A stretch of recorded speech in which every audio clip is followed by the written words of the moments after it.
Ako si Kuya Ed ug nagdamgo na pud ko nga perti na kong kaon og mangga. Ug nakahimdom ko nga nay mangga nang akong auntie dito saman. So lugbakod ko o pinabtik ni langoy padug saman. Pagkuman sa tulo ka to Pagabot na kog samal, pinaabtik adto din sa manggahan sa akong iyan. Kauban ako si Uloy ug si Myla, akong may gagaw. Kining si Uloy murag dili ka excited manguhag mangga ba. Pakto ara, sungkit pa more. Habog og lapad naglawas ang punuan sa mangga among naadtuan, pero kani may daghan kay bunga nga balbalngaan o guwang na mga bunga.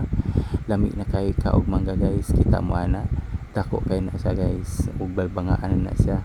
So kita ko sa punuan perting daghanan yung bunga guys, nasa ibabaw, kaso perti lang yung habuga. Piyong ko kadali para magunaw na unsaon pagkuha sa mangga. O pag mata na ako to ara, kita na ko gunggoyn kat sa lubi dadto siyang side guys, daghan kay bunga po dira ako po di po ko paalas, ngita po ko pagi nga saon ako pagkuha tong mangga na akong gusto kaon kay mga guwang o balbangaan guys. So tis tapita na ako nakita nga gamay nga punuan nga duol sa sanga nga daghang bunga.